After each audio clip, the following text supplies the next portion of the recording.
हरिओम।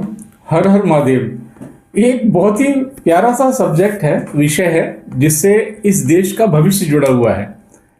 आपको जानकर बड़ा आश्चर्य होगा कि हमारे देश में राजनीति की क्या शैक्षिक स्थिति है। मेरा मानना तो यह है कि जैसे सभी क्षेत्रों में एक न्यूनतम योग्यता होती है, शैक्षिक योग्यता होती है उसको क्वालिफाई करने के लिए। आज तो चपरासी की भी पोजीशन के लिए अगर आप अप्लाई करते हैं तो आपको 10वीं या 12वीं चाहिए होती है। पुलिस वाले में भी अगर आप जो जाते हैं तो उसमें 12वीं या ग्रेजुएट मांगते हैं।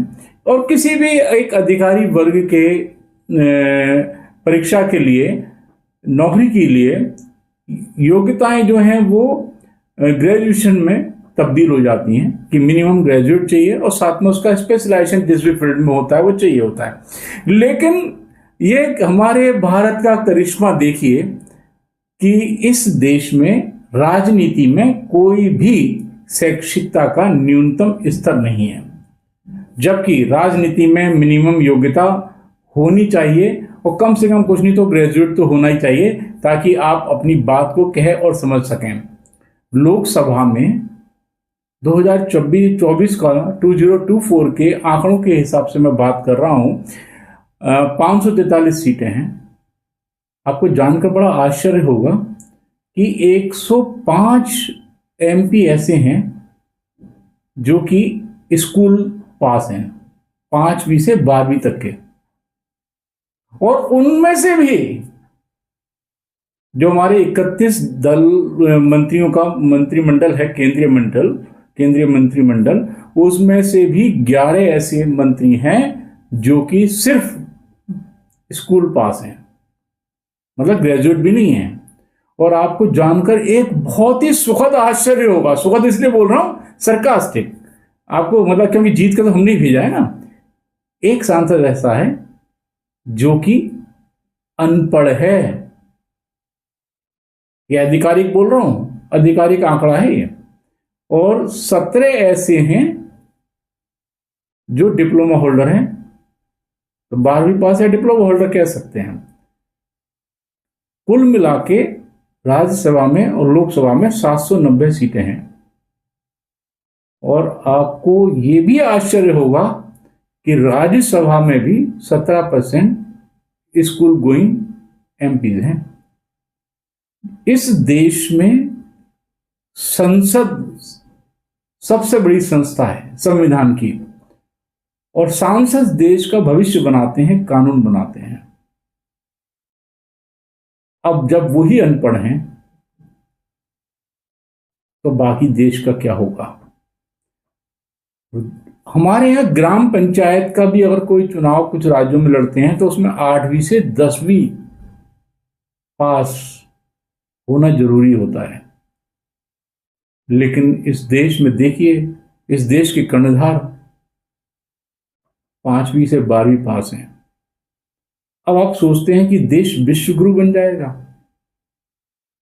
और सबसे बड़ी बात जो दुखद है, जिसको सुन के और सोचकर ही पीड़ा होती है, वो किनको कंट्रोल करते हैं? यूपीएससी वालों को, आईएएस को, आईपीएस को, अधिकारियों को। और क्या उनको इसमें मिलता है उनकी बेइज्जती करके, ये तो समझ से बाहर है। लेकिन मैं उन अधिकारियों की भी मनोस्थिति समझ सकता हूं कि जब वो किसी को समझाने की कोशिश कर रहे होते हैं और वो नहीं समझ पाते, तो देश अधिकारी ही चलाते हैं। हम कम से कम जब किसी नेता को चुने तो उसकी शैक्षिक योग्यता तो देखें।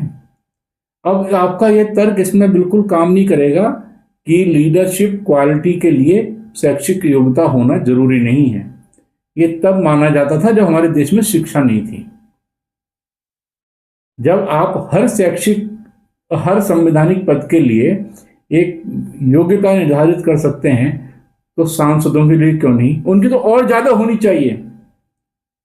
लेकिन इस देश का दुर्भाग्य है कि यहां पर विपरीत योग्यताओं के व्यक्ति विपरीत तरीके से काम कर रहे हैं, अगर सरल शब्दों में समझाने की कोशिश करूं तो हृदय रोग विशेषज्ञ नेत्र रोग विशेषज्ञ की तरह काम कर रहा है। मतलब cardiologist is working as an the eye specialist, और जनरल फिजिशियन न्यूरोसर्जन बना हुआ है, न्यूरोसर्जन आयुर्वेद की दवाइयां बांध रहा है, मैकेनिकल इंजीनियर सिविल का काम कर रहा है और सिविल वाला इलेक्ट्रिकल में लगा हुआ है, वेटर रिसेप्शन पर है और रिसेप्शनिस्ट वेटर का काम कर रही है।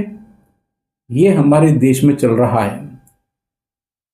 जब तक सही आदमी का चयन सही जगह के लिए नहीं होगा तब तक आप कुछ नहीं कर सकते। उस पर भी तुर्रा ये कि राजनीति में भी आरक्षण है, मतलब योग्यता का कहीं से कहीं तक कोई लेना देना नहीं है।